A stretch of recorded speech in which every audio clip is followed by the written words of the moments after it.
Well, good morning, good afternoon, good evening, everyone. This is Stephen Spector, Cloud Evangelist at Dell, and I have a really interesting OpenStack partner today to talk about MorphLabs. And with me is Yoram Heller, and I'll go ahead and let Yoram introduce himself. Hey, really excited to be here. Thank you for taking the time, Stephen.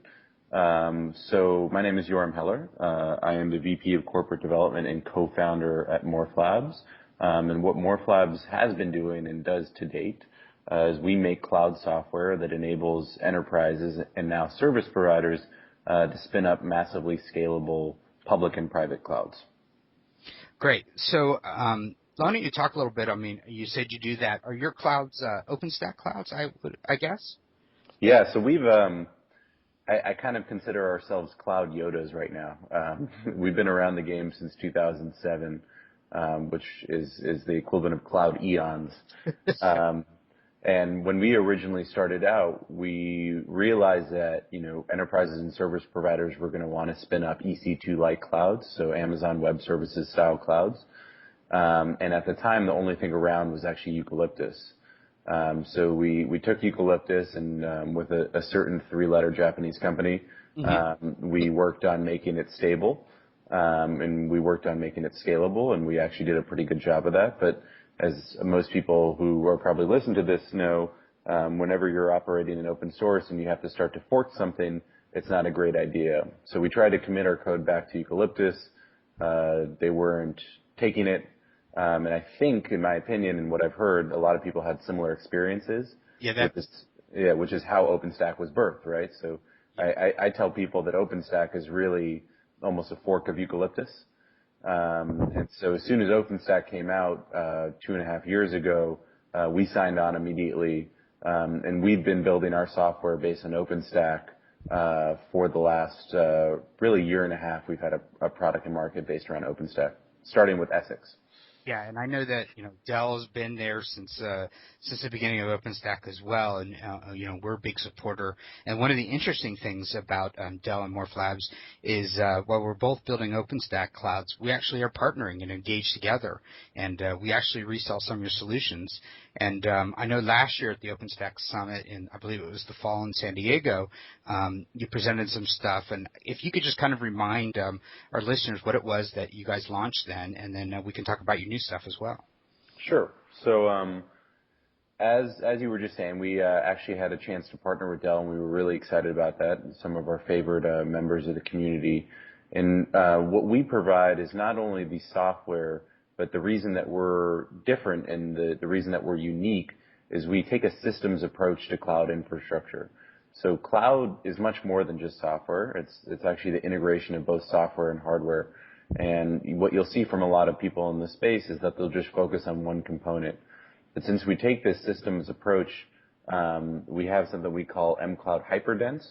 So what we try to do is maximize virtual machine density and performance.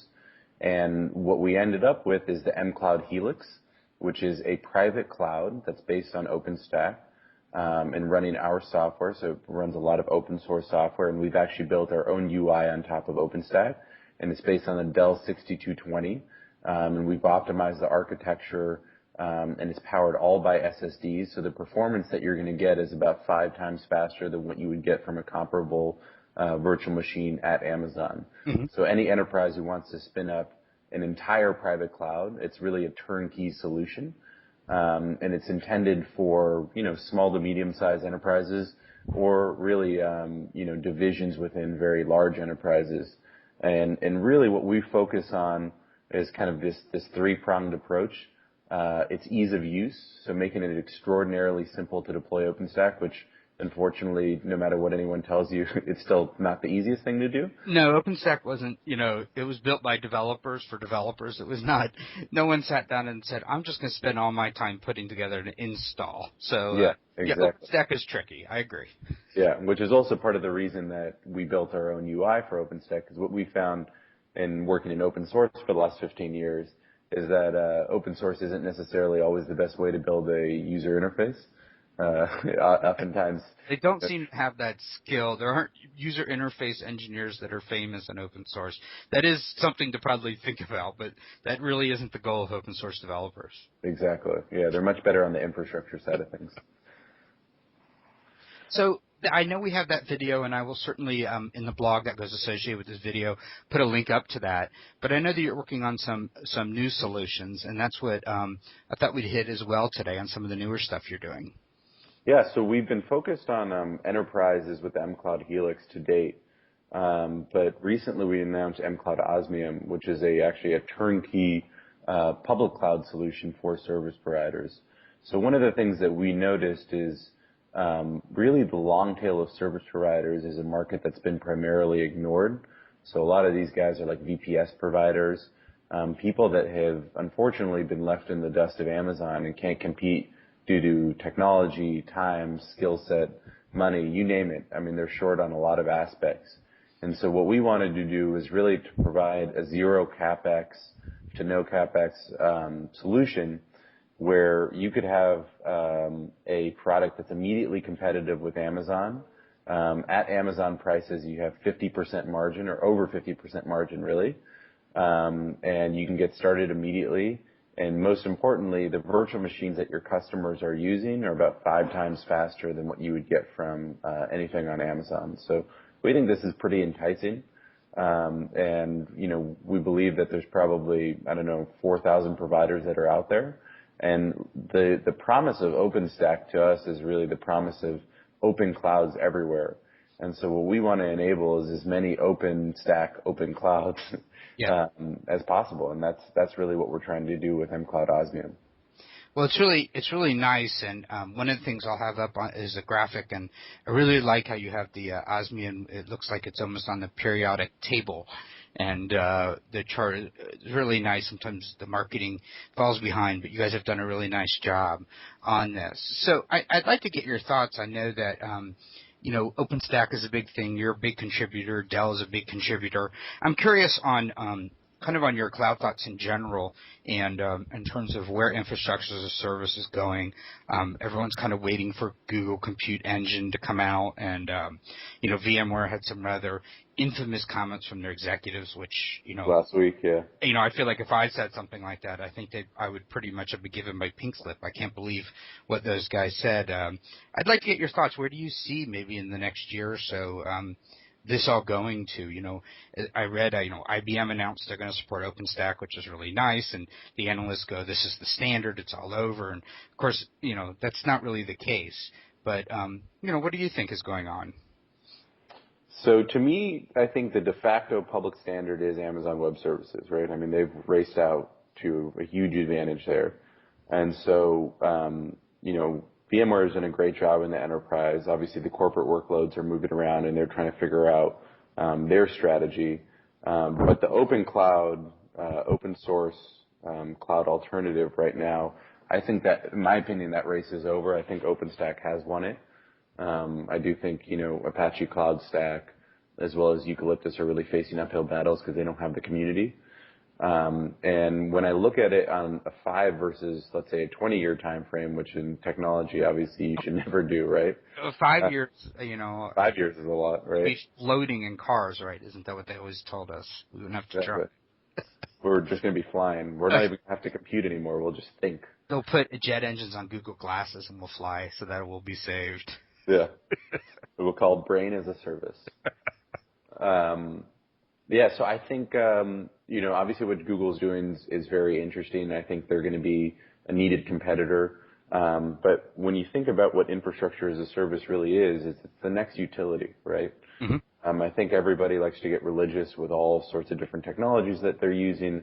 But ultimately, I think what people need to look at is, you know, is there money to be made there? Yes. Is there going to be cost compression in the long run? 100%. And ultimately, like, how important is performance for you, and how important is security for you? I think in the near term, you know, you're still going to have a fair amount of private clouds because you're going to have people. Sorry about that. No worries. We like dogs. Just the dogs joining in them. They always join in the videos, so no problem. Yeah, well, they always like to have their opinions on clouds, right? Yeah, that's correct. Yeah. So I think you're going to have a fair amount of private cloud still, but I think the really interesting market long term is cloud infrastructure in emerging markets. Mm-hmm. So if you look at where most of the GDP growth is going to be coming from in the next 5 years, it's going to be, Southeast Asia, Latin America. And I don't think Amazon is going to be the big winner there, just because you can't have clouds everywhere right now, right? You're going to have noted advantages by being able to provide a local service that has a local flavor, right? And you're also going to have performance and cost advantages by keeping IT onshore, right? I mean, IT almost becomes really kind of a national infrastructure, right? It's that important, and it's a national commodity. And the more that you allow somebody to outsource it, you're actually going to clog your pipes. So I think you're going to see a proliferation of OpenStack powered clouds in emerging markets, and specifically emerging market telcos driving that as the business model becomes easier. And, eventually I think the idea is to have kind of free workload orchestration and cloud brokering. I think everybody sees that, and everybody's been talking about that for a while. But I think in practice, it's still going to be a few years before that really happens. And what about, I guess one last question. I know we're kind of meandering, but, it's always good to talk to people like yourselves, take broader views. What about PaaS? I went to a Google App Engine presentation last night, and they showed their PaaS, and, they showed some amazing numbers as of 2011, the end. That was as late as they were willing to show. And they had, I think they had over 200,000 applications running a day that had significant traffic, with 2 billion page views a day coming from their PaaS applications. And I know a lot of times I think and hear people say that PaaS is kind of, 3-4 years down the road, but with Apprenda's announcement at JP Morgan, maybe PaaS is actually upon us faster than we realize. What do you think about that? Yeah, I mean, I think we've been big believers in PaaS for a long time. A little known fact is, our first iteration of this company, we were actually a PaaS company, so directly competitive with Heroku. Mm-hmm. We had over 4,000 customers back in 2007.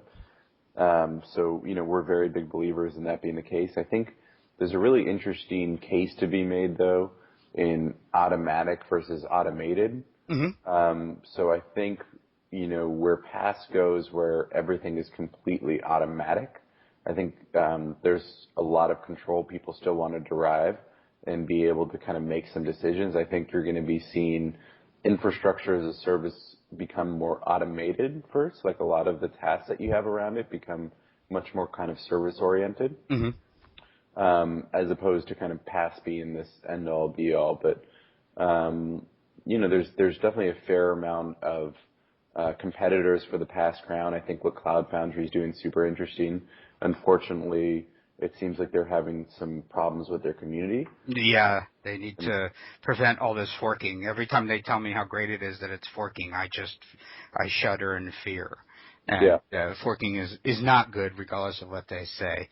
Well, Yoram, I appreciate you taking the time, and we're going to see you in a few weeks at the OpenStack Spring Summit, and certainly get a interview with you again, maybe some video of your solutions running, so our customers can see what it looks like. And I strongly encourage those of you listening to go take a look at MorphLabs OpenStack solutions. They're doing some really interesting stuff, and I think the fact that Yoram indicated that they feel like they're Yoda, is true. If you've been doing cloud for more than 2 years, you're an old timer, and it's quite amusing. Well, thanks again, Yoram, for taking the time. Thank you, and have a great day, everybody. Thanks.